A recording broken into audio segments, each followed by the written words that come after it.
This is another Close to My Heart project brought to you by 2peasinabucket.com. This project features the Memory Protectors flip flaps.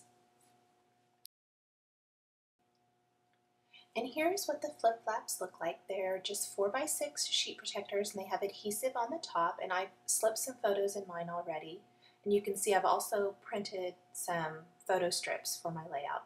So I'm just adhering things to my layout, and I am adhering these flip flaps right to my project, but I did remove them later. You're going to want to adhere them to your sheet protector and not to your actual page. So anyway, I am going to take my ruler and I'm drawing a line around the elements in the center of my layout. And I'm just using a pencil and drawing a light pencil line. Once I've done that, I'm going to make little marks at 1/2-inch increments all the way around the border that I drew. And that way I can see right where I'm going to want to use my instant setter. And for that, I'm just going to take a self-healing mat and lay it under my project. And then I'm going to take this instant setter from Making Memories, and I'm using the smallest eyelet setter, and I'm just punching little holes all the way around the border of my page where I've marked those at those 1/2-inch increments, and you can see I'm punching the holes there. So I'm going to continue doing that around the whole border of my page. Once I've done that, I'm going to take my eraser and erase the pencil lines really good. Then I'm going to take some of the red cardstock that comes in the Moon Doggy paper packet from Close to My Heart, and I'm going to adhere that to the back of my layout. And you can see the red color pops up from that. And then I've cut this brown strip of cardstock and sewn around the edge of it, and the measurements for that are going to be on the project at 2peasinabucket.com. And I'm going to adhere that right over the adhesive for the flip flaps.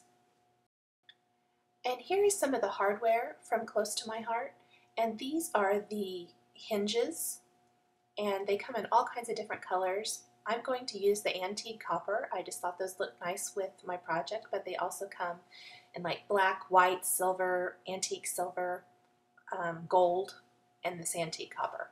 So I adhered those right along my sewn cardstock strip there, and I secured it with mini brads. And I'm going to take this cranberry ink from Close to My Heart, and then I'm using the Color Ready alphabets, and I've cut them from the sticker sheet. They're just this white alphabet sticker that you can stamp on or add color to. And so I cut the letters that I wanted for my title out of the sticker sheet, and then I'm going to take my ink pad and just press it right over that letter to add color. And I am using the craft sheet from Ranger underneath my project to protect my work surface. So I'm just going to add color to all of these letter stickers. And you can see it's kind of splotchy and dark, but as the ink dries, it evens out and it lightens up or fades a little bit. It really is a nice color once it dries. And to clean up my work surface, I'm just going to take a paper towel or a wet paper towel or anything like that and just wipe it up really good. It wipes right off. And then for my title block, I trimmed a sheet of cream cardstock to 4x6, and then trimmed the green patterned paper just slightly smaller, added a thin brown cardstock strip, and then I'm going to add these letter stickers right on top of that brown cardstock strip. And you can add other things to the flip flaps. That's why I'm adding the title block there. You can do all kinds of things, but I thought that adding my title and a little embellishment would help break up all the photos that I'm using on this page. And sorry my head's in the way. I just inked up this definition stamp from the My Acrylics Sweet Extreme Happiness stamp set, and stamped that with the Desert Sands ink right above my letter stickers. And now I'm inking up this large flower using the cranberry ink, and I'm going to stamp that on a scrap piece of cream cardstock from the Moon Doggy paper pack. And once I've done that, I'm going to it comes with several different elements for these flowers. There's the big flower and the small flower, and then the centers for each. And so I'm going to ink up the center part of this flower with the garden green ink, and then it stamps right in the center of that large flower. It fits just perfectly. You can see it there. I'm going to stamp a few leaves too. I'm doing a couple of flower embellishments on my layout, so I'm just going to stamp them all at once. And I'm going to stamp a couple of the leaves with the garden green ink, and then a couple of the leaves with the desert sand ink, just for a nice contrast. And then once I've stamped all these, I'm going to cut them out. And here's what they look like once I've cut out all the elements. And I did end up stamping some smaller flowers too and layering them on top of the large flower that you see here. So I'm just going to adhere those right to my title block, figure out my leaf placement, and there's what it looks like when it's all stamped and adhered. And then I'm going to slip that right into the flip-flap pocket on the front there. And it adds just a nice pop of color to my layout. I'm just going to slide that in there, but you could use anything that is a 4x6 size artwork, or maybe a photo collage even, things like that. These are really versatile and fun. Okay, here's some more of the hardware from Close to My Heart, and these are the photo turns. And again, they come in all the finishes, same finishes as the hinges, and the photo turns come in a couple different styles. You can see the larger one and then a smaller one, and for my layout I'm going to use the larger one, and I'm just adhering these right near the bottom of the flip flaps.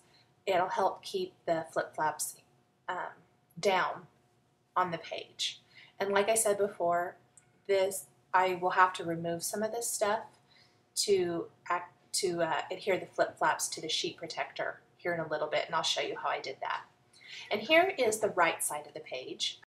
And I've already adhered some photo strips matted on cream cardstock and punched the holes with the Instant Setter, similar to how I did it on the other side of the page.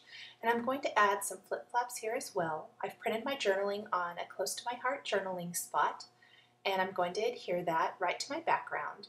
And then for the photo flips, I suggest not using more than 3 photo flips in a stack. I've used 3 on this page and then 2 in each of the stacks on the left side of the layout. Otherwise, it starts to get really bulky and it'll be hard to hold down with the photo turns. And just like on the other side, I've sewn a cardstock strip and added the hinges with some mini brads, and then I'll add photo turns as well to hold down the flip flap. So and then here is that stamped flower, the other one I've added onto the right side of the page, and I've layered the smaller one on top. And then I've taken some Close to My Heart clear buttons, and I've adhered this one right on top of that flip flap sheet protector so it didn't add bulk inside of the flip flap, and I added a clear button to the other flower as well. Okay, here's the left side of the page that I've already fixed and slipped inside the sheet protector.